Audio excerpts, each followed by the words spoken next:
Hey guys, welcome back to my channel. I am Danielle, aka Stitcherista, here on YouTube, and today is going to be another diamond paint with me while I continue working on Treasure Studios art Cherry Blossom by Lizzie Falcon. My work day yesterday ended early. I was done work by 1 o'clock, which let me, and it's so annoying that the tripod is like crooked. And I don't know how to, oh, there we go.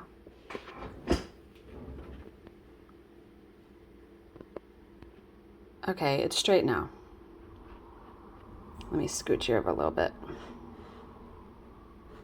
Because you just don't even know. It's like, I feel like I need to get another one of these tripods so I don't constantly have to move this one when I film other videos and then it messes up the logistics of it. It truly is annoying. Yeah, I'll have to look into that. But I think that tripod was like 50 bucks. I'm like, we'll see. Okay.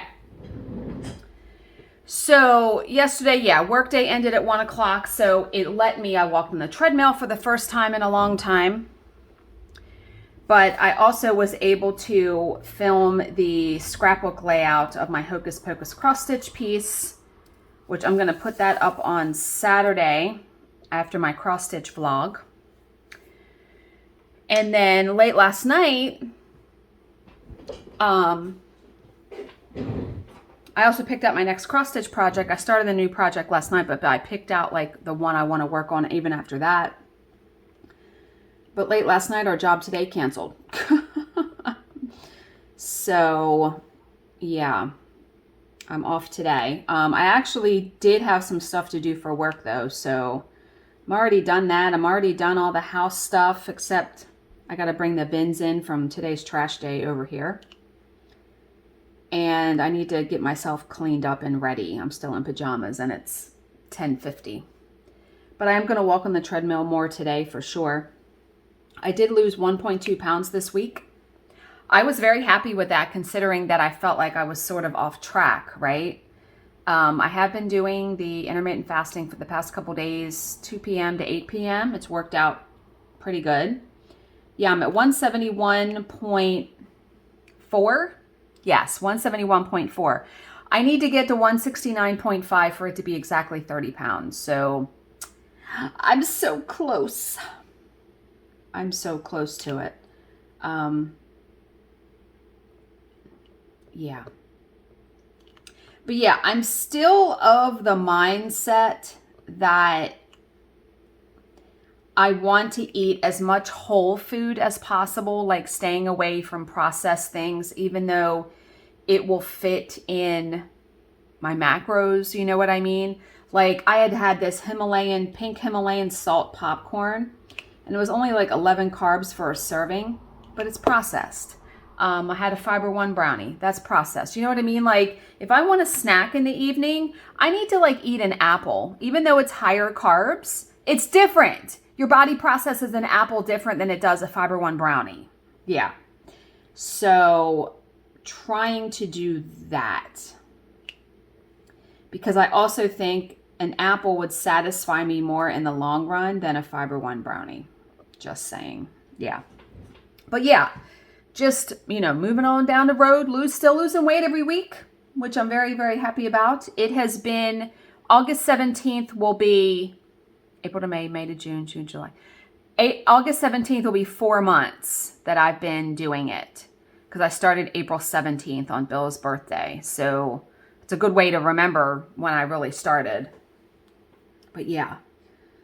So yeah, I've been buying all the things for cross stitch. Oy, I have so much stuff coming. I need to like put the kibosh on it. It's like you see a video, you see people doing stuff and you want to buy it. And I've been buying it. Yeah. Oh yeah. And I'll have lots now. And there's even a needlework expo that's coming like the middle of August. And I know there'll probably be some patterns from there that I want for sure. We'll see. Oh, and I was able, which was good, I was able to get on the Fiberlicious fabric of the month. I was on a waiting list and I was able to get on it because she has some beautiful fabric. Oh my God. Yeah. So, okay, today's story. We're just going to get right into it because there really isn't. Oh, my dad was in a car accident yesterday. He's okay. He texted me. It was at like 6 o'clock. He does moving and hauling for work. He has his own business. And he was in his work van. And he was stopped at a red light. And just two cars not paying attention crashed into each other. And then one of them crashed into the side of his on the passenger side. So, yeah, he sent me like 9 pictures of it. So I was like, oh my God. And then I talked to him this morning and he explained more about it. And yeah. Luckily, he's all right though. Just the van now has to be repaired. Yeah. And it's new. His van's pretty new. So he's like, he's more upset about that and just about, you know, taking care of it all because, you know, when you get into like a car accident, it's such a pain in the ass, like all that stuff is, right? Yeah. But okay, today's story is Larissa Schuster. So Larissa was born in 1960 and raised on a farm in Clarence, Missouri. She was a bright and driven girl who excelled at school and was later accepted at the University of Missouri, where she majored in biochemistry. Ooh, that had to be a hard major. Yeah. During an internship at a nursing home, she met and fell in love with Timothy Schuster, a nursing student, and they were married in 1982. 3 years later, Larissa gave birth to a daughter, Kristen, and in 1990, a son, Tyler, completed the happy family. By then, they were living in Fresno, California, having moved there when Larissa was offered a high-paying job with an agricultural research company, and subsequently, she started her own successful business, Central California Research Laboratories. So, by all accounts, it sounds like they're doing very well, right? We know this story is going to go horribly awry, though, because there wouldn't be a story otherwise. On the face of it, the Schusters were living the American dream. Larissa was earning good money, which allowed them to buy a luxury home in Clovis, California. Tim, meanwhile, was working as an administrator at the nearby St. Agnes Medical Center, earning about half of Larissa's income, and it didn't bother him. It would bother some men, I think. I don't think it would bother Bill if he makes more than me. Not much, but he does. And I don't think that he would be too upset if I made more. I really, but I know that there are some men out there that feel like they should make more money than the woman.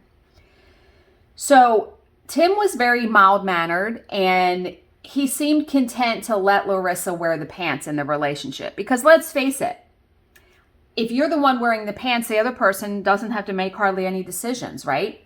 Yeah. And let's face it, most women wear the pants.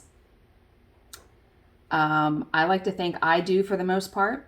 I know Jill does in her relationship. My mom does, definitely. Like, all the women I know, yeah. Except my dad. My dad wears the pants in that relationship. Anyway, he happily picked up the house husband duties of ferrying the kids to doctor's appointments, music lessons, and soccer games. But by 2002, cracks had begun to appear. A marriage is work. I don't care. Love is not going to take you. Love isn't, it can't be it. Like, you have to have a partnership. Do you know what I mean? It's work. A marriage is work, for sure.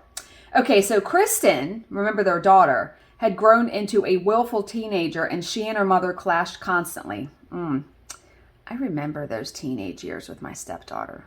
Some tough years. I'm sure many of you can relate.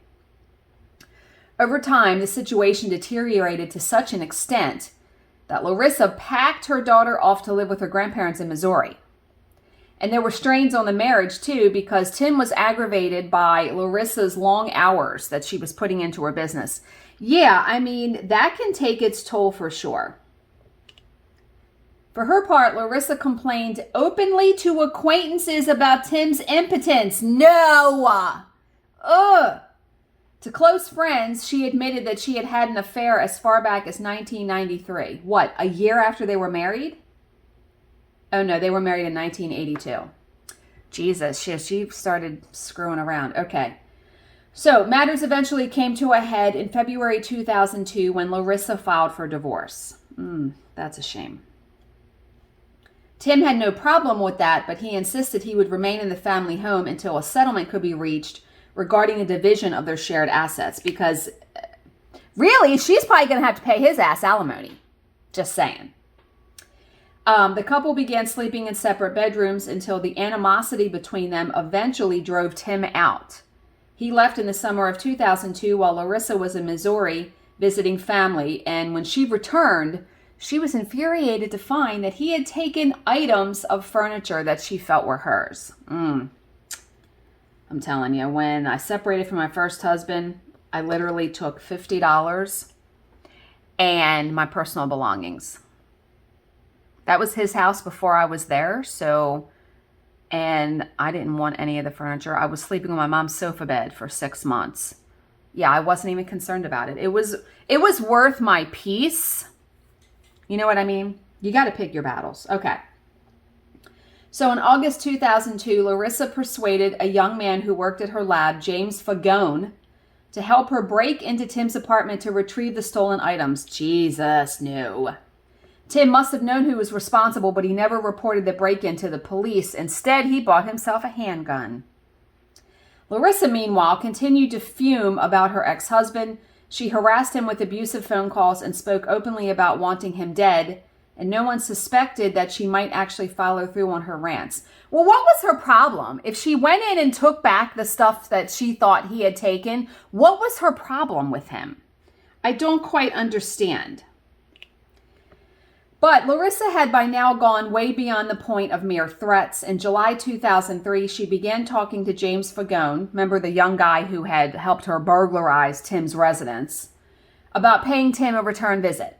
Only this time, she said, they would have to do the job while Tim was in the apartment, as he had since installed a home security system. And gullible and trusting, James agreed to help her. You big dummy. Can we stop being so freaking dumb? With her accomplice on board, Larissa stepped up her plan. She instructed James to buy a stun gun and some zip ties, while she put in a large order for hydrochloric acid to be delivered to her lab, and she also placed an order for chloroform. What the actual fuck? So what is she actually planning here, right? She probably didn't tell James. His name is James, right? Yeah. She probably didn't tell James that she was ordering all these chemicals. So on the night of Thursday, July 9th, 2003, Larissa called James and told him, get ready. She was on her way to pick him up. James waited on her arrival, and Larissa then drove them to Tim's condo in Clovis, getting there at around 2 a.m. Friday morning. The fuck? 2 a.m.? The pair entered the building and waited just outside the door while Larissa called Tim from her cell phone. She told him that their son Tyler was sick and that she needed Tim to come to his front door immediately. That's low. That is low, using your children to, yeah. When Tim appeared moments later, James zapped him with the stun gun, and Larissa then pushed Tim back into the apartment, followed him in, and placed a chloroform-soaked rag over his mouth and nose, and Tim was out in an instant. Yeah. Larissa then instructed James to bind Tim's hands and feet with the zip ties and to help her carry him down to the car. The fuck? Okay, what are they going to do? So, with her husband all bound up in the trunk, Larissa and her accomplice drove back to her home, and there they loaded Tim's body. What? They loaded his body into a blue 55-gallon plastic drum. And it is uncertain whether Tim was alive or dead when Larissa started pouring out the containers of hydrochloric acid over his body. Jesus Christ. Why did she want him dead? I don't understand it. I guess we'll find out. The murder had been thought out in great detail, but Larissa had given much less thought to handling its aftermath. I'm telling you, You got to have plan fucking A, B, C, D, E, F, G. Seriously. Tim was missed almost immediately as he had recently been laid off from his job and was due to have an exit interview on that Friday morning. His friend Mary had arranged to meet him for breakfast afterwards, and when he didn't show, Mary was immediately concerned because Tim was the most punctual and reliable man she knew. And that's the thing about people, like my husband, very punctual. I'm punctual. If I say I'm going to be somewhere and I'm not, and you can't get a hold of me, there's cause for concern for sure. So a round of calls to friends and acquaintances got Mary no closer to tracking down Tim, so she waited the requisite 24 hours and then reported him missing to the police. A search of Tim's apartment instantly raised a red flag. His watch, wallet, and cell phone were sitting on the bedside table. It was unlikely he would leave without them. And the search turned up something else too, because Larissa's a big dumbass. Several abusive and threatening messages were found on his answering machine, all of them from Larissa. Even more interesting was the call Larissa had made to Tim in the early hours of July 10th. That call, made on the night that Tim went missing, immediately pushed her to the top of the suspect list. The call about their son is sick, 2 a.m. Yeah. So Larissa was brought in for questioning, of course, but denied any involvement in Tim's disappearance. According to her, she hadn't seen Tim for several weeks and she had no contact with him at all. The detectives then confronted her with the call she had made to him on July 10th, but Larissa was quick on her feet. She said she probably pressed the speed dial on her cell phone by accident, possibly by rolling over onto the phone while she was asleep. And that might have been difficult to disprove except for one small detail. Tim's number had not been assigned a speed dial code on her phone. You big freaking dummy. Like I said, if you're going to lie, you better make sure you can back it up. The police picked up one other detail while checking Larissa's cell phone, the frequently dialed number of James.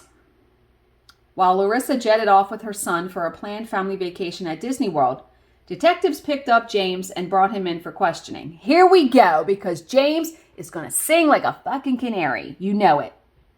They noticed immediately that he appeared fidgety and nervous under interrogation, and so they turned up the heat. And it wasn't long before he cracked and blurted out the entire story. Larissa was the mastermind, he insisted. He had only gone along with the plan because she was his boss and he was afraid of her. I tend to believe that. With evidence now linking Larissa to the disappearance of her husband, the police had no problem in obtaining search warrants for her home office and a storage locker she rented in Fresno. It was here, God, in the storage unit, Jesus Christ. It was here that investigators made a truly horrific discovery. A blue plastic barrel stood to the rear of the unit. The container had been securely sealed, but that could not contain the eye-watering stench that emanated from it. I bet it was eye-watering. It was with great trepidation that detectives took off the lid from the container. Inside was the partially destroyed body of Tim, the head, arms, and torso already dissolved. Ugh! The legs still marinating in a vile-smelling gruel. Oh my God. She had to have poured so much hydrochloric acid. And so, less than a week after committing what she thought was the perfect crime, Larissa and her accomplice were taken into custody and charged with murder. You big freaking dummies. James would be tried first, and he got life in prison without parole, despite the jury's recommendation for leniency. I mean, he could have said no. He didn't have to go along with her plan. At her trial, Larissa took the stand to insist she had played no part in the murder and that James had acted alone. But of course she would say that. The jury did not believe her, and she too was sentenced to life without parole. The Acid Lady, that's what she is called, the Acid Lady. She is currently incarcerated at Valley State Prison for Women in Chowchilla, California. I really have to ask, was this worth it? Because I don't understand what her problem was with him. Unfortunately, because they had children together, they are always going to have some sort of a tie, But what was her problem? I don't understand why she wanted him dead. It wasn't like it was a money motive. She made more money than him. Just stupid. Doesn't make any sense. Yeah. You big stupid dummy. Yeah. Okay. I'm still reading my book. Mrs. Rochester's Ghost. I'm 48% done. It's very good. Yesterday was so nice here. It was only like in the 70s. Yeah, it's hot as fuck now though. So we sat outside for a while and I read my book. Oh, I love our back deck to be able to sit out there and read. It's so nice. So we always end on a positive affirmation from A Year of Positive Thinking by Cindy Spiegel. I just want to finish this little section of black right here. Because then I got black, black, black, black. Yeah, there's a lot of black in this bottom part.